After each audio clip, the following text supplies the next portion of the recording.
Assalamualaikum warahmatullahi wabarakatuh. Bertemu lagi dengan saya Herman Jambek. Kali ini saya akan membahas tentang wajibnya sholat. Tapi sebelumnya seperti biasa, yuk mari kita ngopi, ngobrol perihal iman, ngobrol perihal Islam. Luar biasa.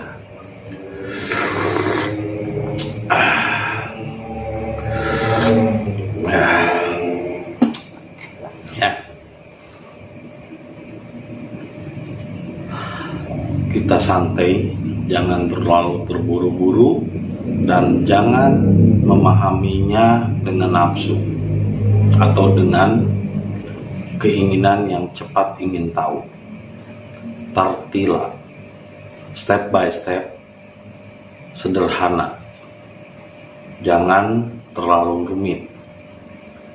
Jadi kalau Anda bertanya, apa itu kunci bahagia?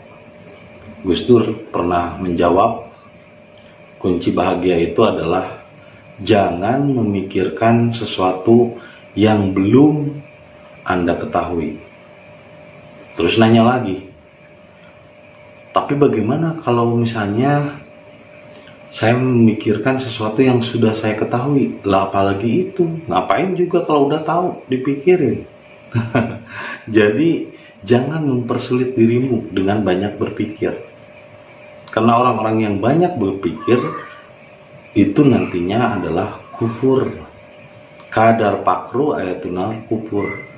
Karena kebanyakan berpikir maka menyebabkan dirinya tertutup. Jadi merasa tahu, merasa benar, akhirnya menyalahkan orang lain. Padahal justru ilmu yang sesungguhnya adalah ilmu yang belum Anda ketahui, yang belum Anda pahami. Tapi kalau yang namanya yang sudah Anda pahami, lah ngapain dipikirin, dipelajari? Ya udah tahu, bolak-balik di situ aja. Nantinya jadi kayak kambing, bolak-balik di situ aja. Yang diomongin cuma itu aja, nggak ada peningkatan pengetahuan.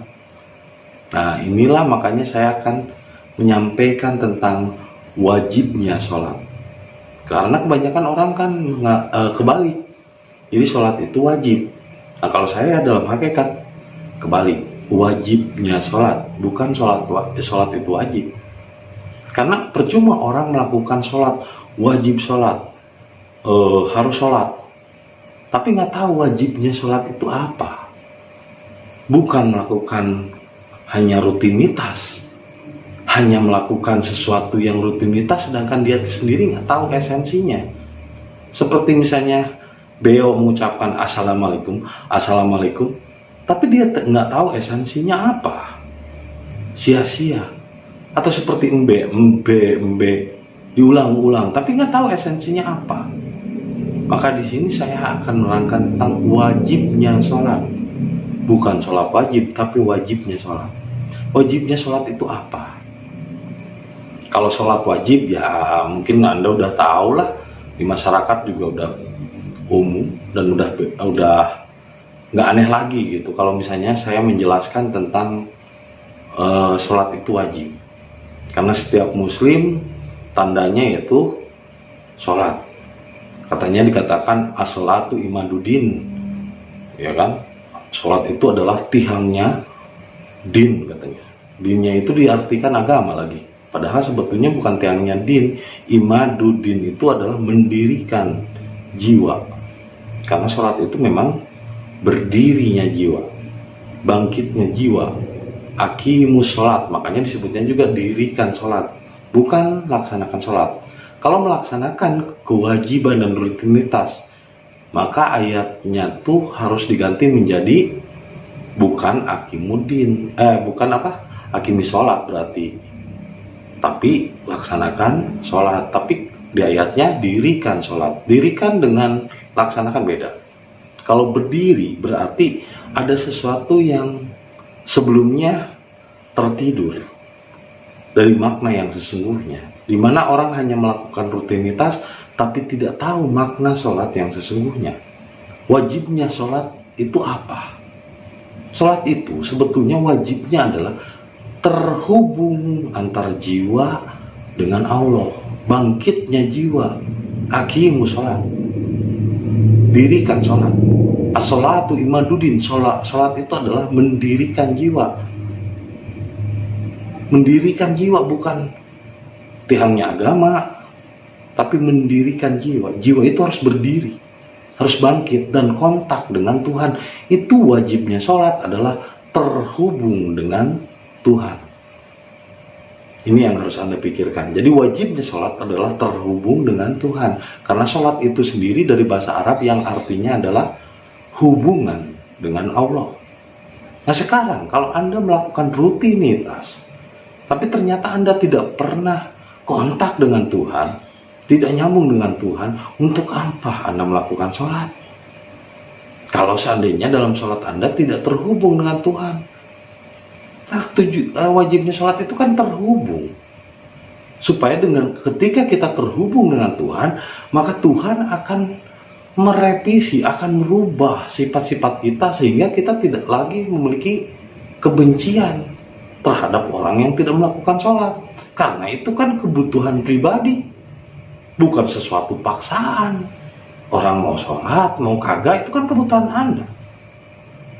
Itu kan memang, ibadah itu kan kebutuhan individu, kebutuhan dirinya, bukan kewajiban. Kalau ibadah dijadikan kewajiban, akhirnya ini menjadi seperti militer atau menjadi sekolah di mana harus dipaksakan orang.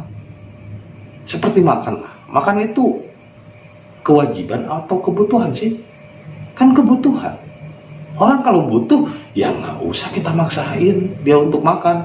Kalau seandainya ternyata di rumahnya dia udah makan, pas datang ke rumah kita, ayo makan, pokoknya kamu harus makan. Ya kayak gitu memaksa dong. Jadi sholat itu bukan kewajiban, tapi kebutuhan.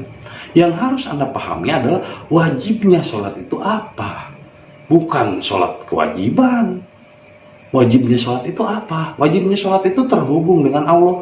Sehingga ketika seseorang terhubung dengan Allah, maka amalnya atau hasilnya dia akan berakhlak baik atau berbudi pekerti yang baik. Disebutnya susila. Jadi susila atau akhlak adalah bukti dari seseorang kalau dia telah melakukan sholat dengan benar. Karena wajibnya sholat adalah terhubung dengan Allah sehingga membentuk budi pekerti yang baik atau susila. Itu wajibnya sholat. Jadi wajibnya sholat itu susila. Lalu kenapa kalau Anda melakukan sholat wajib, kok kenapa jadi benci sama yang gak sholat? Jadi malah orang yang gak sholat neraka katanya. Nah, neraka itu emang di mana, bro? Neraka itu bukan suatu tempat di luar dirimu atau sesuatu di luar nanti. Nah ini enggak, dunia ini neraka, bro. Kan Adam itu alam rahim. Ketika Adam memakan buah huldi, maksudnya huldi itu adalah buah pikiran. Ketika manusia sudah mulai berpikir, sudah tahu, disitulah dosa terlahir. Nah ketika Adam diusir dari surga, lah berarti lawan surga apa? Neraka. Berarti ketika lahir ke dunia ini adalah neraka, bro. Terus dikatakan kalau nggak sholat di neraka, ya emang mau yang sholat nggak sholat ya tetap di neraka, bro. Lu aja yang rajin sholat tetap di neraka. Ke neraka di surga kan. Lu kalau sholat emang di mana sih? Di masjid. Nah, masjid di mana? Di dunia kan. Ya, neraka itu dunia, bro, bukan suatu tempat setelah mati nanti. Dulu saya pernah gitu sama guru bercanda. Kata guru, kalau kita berbuat baik di dunia, maka nanti kita akan mendapatkan pahala setelah mati. Katanya mendapatkan pahala. Kata saya nggak ngerti waktu itu, ngacung. Pak, kalau begitu berarti Tuhan ngutang ya sama manusia. Wah, dia ngamuk, Ustaz tuh. Goblok lu katanya. Apaan sih maksudnya? Sini. Akhirnya saya ditampar sampai dikeluarin. Suatu saat setelah lama, ustadznya itu mulai sadar lalu nanya ke saya, maksud kamu apa sih ketika kamu nanya ketika kita berbuat di dunia, berbuat baik di dunia katanya, akan dapat imbalan dan pahala setelah mati. Terus tiba-tiba kenapa kamu memotong dan mengatakan bahwa Tuhan nganjuk kalau gitu atau ngutang? Ya iyalah Pak, jelas ngutang dong. Masalahnya di sini adalah kenapa Bapak mengartikan akhirat itu adalah kematian atau setelah tubuh mati, setelah Bapak mati. Akhirat bukan berarti kematian Pak, kata saya Pak Ustadz. Akhirat itu bisa 1 detik kemudian, 1 jam kemudian, bisa besok, bisa lusa, bisa kapan saja. Yang jelas kita belum merasakannya, belum sampai kepadanya, mau 2 jam atau 3 jam kemudian, itu akhirat Pak. Karena kasihan kakek saya itu petani, dia suka nanam jagung. Nah kalau akhiratnya dimaksudkan kematian, barang siapa yang menanam kebaikan, barang siapa yang menanam jagung, pasti akan tumbuh jagung. Kasihan masa panennya nanti nunggu setelah mati. Gimana yang petani yang nanam padi? Gimana yang petani yang nanam jagung? Kalau akhiratnya diartikan kematian. Akhirat di sini Pak bukan kematian, tapi akhir dari perbuatan. Nah sekarang saya nonjok Bapak jangan ngelawan saya ya Pak, kata-kata. Bapak nanti nunggunya balasannya nanti aja setelah mati. Saya mau nonjok Bapak nih, mau nonjok muka Bapak. Oh tawa Ustaznya enak aja, gua tunjuk lagi loh. Nah berarti kan saya nonjok Bapak sekarang 2 menit kemudian, nggak nyampe 2 menit, 1 detik kemudian Bapak nonjok lagi ke saya. Nah itu akhirat Pak. Jadi apa yang saya perbuat balik lagi ke saya sendiri. Oh iya ngerti juga ya, benar kata Ustaznya. Atas katanya jangan bilang-bilang ke murid yang lain, katanya saya mau menggunakan apa yang kamu sampaikan. Nyontek, bisanya cuma nyontek tuh turut munding, katanya nggak bisa kreatif sendiri, punya pemahaman sendiri. Nah saya itu dari kecil, dari zaman pesantren aja udah unik sebetulnya, memiliki cara berpikir sendiri. Dan orang aneh, kenapa sih selalu dikaitkan dengan akhirat itu dengan setelah mati? Kiamat itu selalu dikaitkan kematian, padahal kiamat kebangkitan jiwa. Padahal yang disebut neraka ya di dunia neraka, surganya ya rasa kita tenang, damai, tentram. Nah ketika ada orang yang bilang barang siapa yang tidak sholat di neraka, ya emang di dunia lah. Yang sholat aja masih di neraka kok. Yang sholat aja masih di neraka. Bahkan ada ayatnya sendiri yang mengatakan wa makana sholatuhum inda baiti ila mukaan watas diatan padukul adzab bima kuntum takfurun. Dan sholat mereka di sekitar Baitullah dan menghadap Baitullah itu hanyalah tepuk tangan dan siulan, percuma, sia-sia. Maka rasakanlah ajab akibat kekufurannya sendiri. Jadi mereka yang suka mengajak neraka, kafir kepada orang lain, itu adalah tertutup pikirannya. Dan mereka hanya melaksanakan rutinitas tepuk tangan dan siulan tanpa tahu wajibnya sholat itu apa. Bukan melakukan kewajiban sholat, tapi wajibnya sholat itu apa. Wajibnya sholat itu terhubung dengan Allah. Nah untuk apa Anda juklek-juklek melakukan apa sih namanya itu?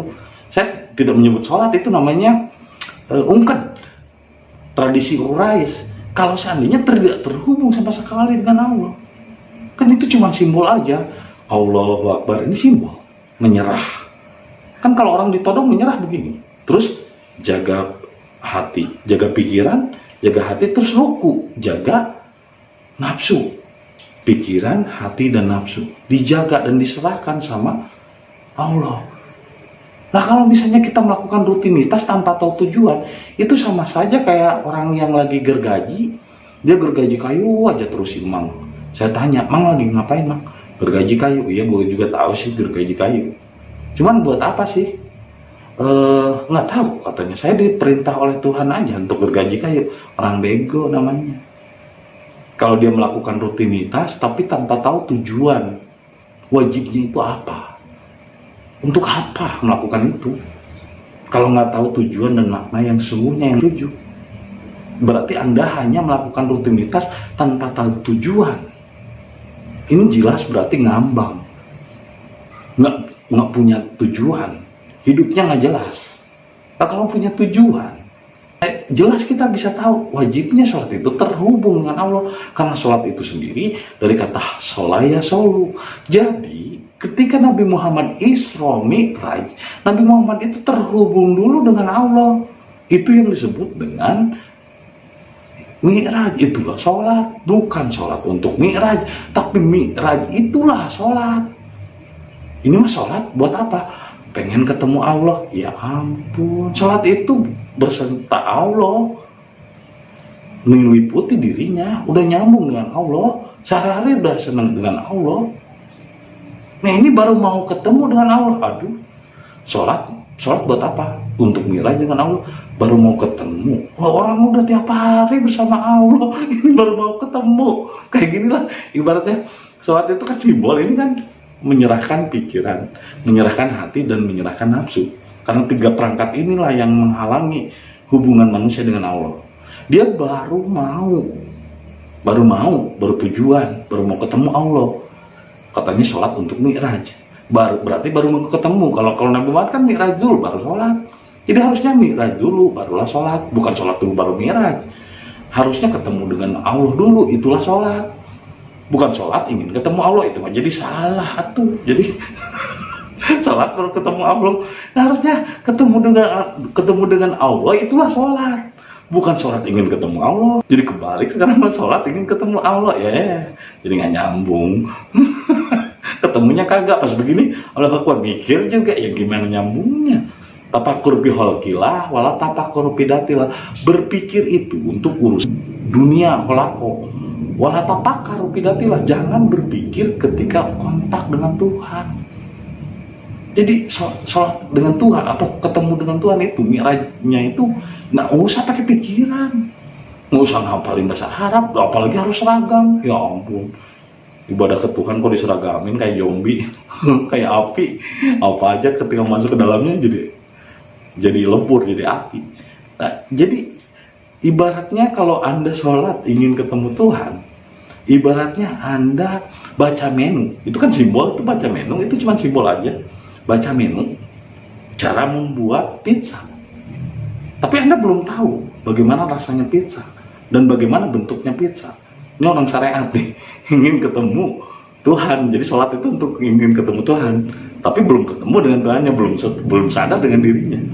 Sholat itu apa sih wajibnya? Wajibnya itu kontak dengan Tuhan dan membentuk akhlak yang baik, sehingga tidak mudah mengkafirkan dan menuduh orang lain neraka, sedangkan dirinya penuh emosi dan taunya juga dia bukan dari Tuhan langsung, dari kitab lagi, kitab yang menulis kan manusia. Nah ini ibaratnya saya ingin tahu cara membuat pizza. Berarti kan sholat yang dilakukan oleh orang-orang yang beragama, bukan Islam ya, yang beragama Islam beragama, tapi kalau beragama saya pikir bukan Islam sih, cuman ngakunya aja. Tapi beragama itu agama sendiri kan. Nabi Muhammad tidak beragama, bro. Tuhan tidak beragama. Orang yang masih beragama berarti menganggap agama itu Tuhan. Jadi dia pasti bertuhan ke agama gitu. Dia menganggap ini cara membuat pizza.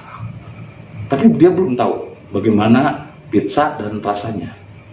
Nah, bertemu dengan orang hakikat yang memang udah mi'raj dan udah ketemu Tuhan, udah meliputi dengan dalam dirinya, berarti mi'raj itu adalah sholat.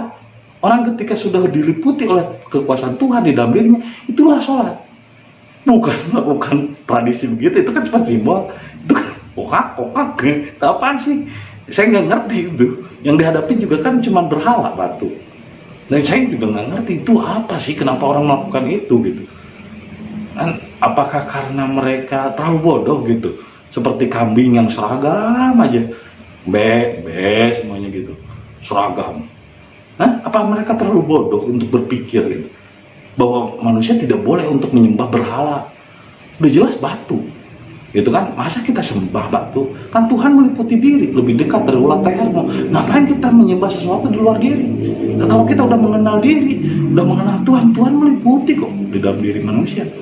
Nah kalau udah meliputi dengan Tuhan, gerak-geriknya udah bismillah, udah meliputi Tuhan dalam dirinya, nah itu sholat, ngapain lagi? Dan ketika misalnya dia memang akhlaknya baik, lah itu hasilnya sholat.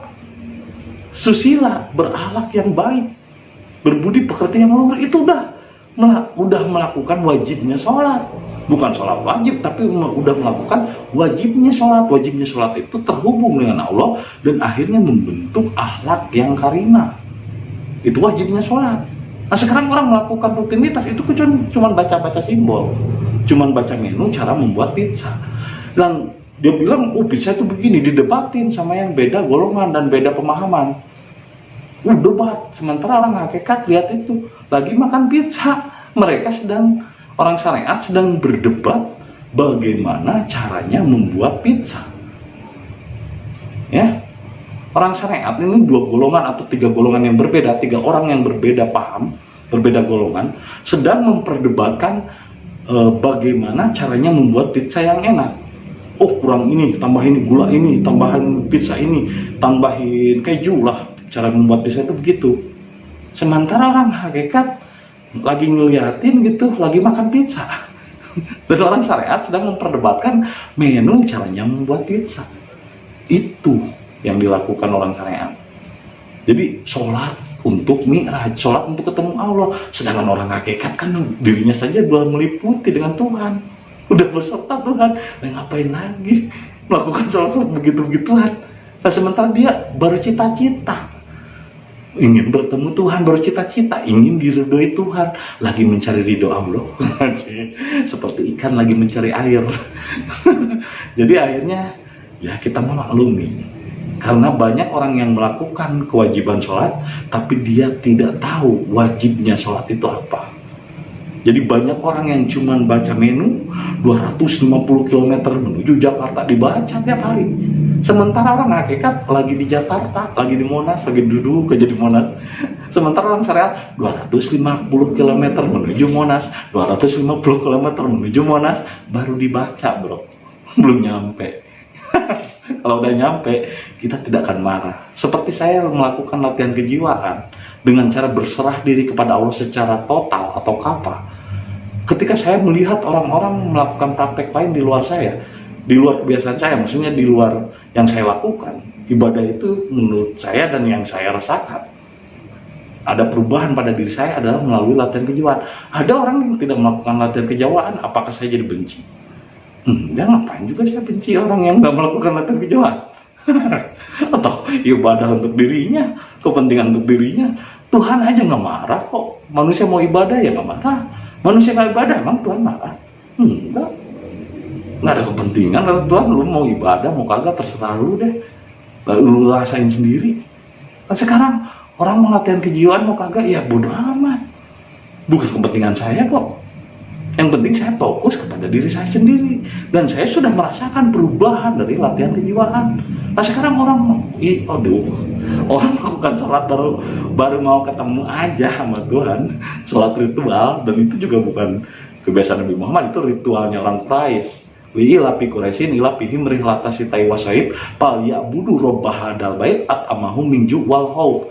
Jadi apapun yang dilakukan mereka menghadap Baitullah atau berhala hitam atau batu, itu adalah kebiasaan orang Quraisy sejak dahulu sebelum Nabi Ibrahim lahir dan sebelum Nabi Muhammad lahir. Itu tradisi, kebiasaan, ya, bukan sholat sebetulnya, itu adalah tradisi. Nah mereka melakukan itu, kok kenapa jadi benci sama yang tidak melakukan hal yang sama dengannya? Kok jadi benci sama yang nggak seragam dengannya? Semua orang dipaksa untuk seragam nih. Ya ampun, bagimu agamamu, bagiku agama maksa. Bagimu agamamu, bagiku agama maksa. Jadi kalau lu punya pemahaman jangan maksa tong. Orang juga punya pemahaman lain. Udah nggak usah lah, nggak usah maksa-maksa orang. Jadi sekarang agama itu jadi agama maksa gitu, agamis. Jadi orangnya juga agamislet gitu. Agak misting kurang otaknya itu. Jadi mau orang dipaksa-paksa, lu mau doyan sholat silakan aja, lu jangan maksa orang dong. Mau nggak doyan dengan melakukan tradisi Quraisy kayak gitu ya, karena mereka baru cita-cita ketemu dengan Tuhan. Nah, orang hakikat udah meliputi Tuhan dengan dirinya, udah menyatu sifatnya Rahman Rahim lah, ngapain lagi? Wajibnya sholat kan terhubung dengan Allah. Kalau orang udah terhubung ngapain? Ini mah dia baru cita-cita, ambil telepon ibaratnya, lo, salah sambung lagi, salah nomor.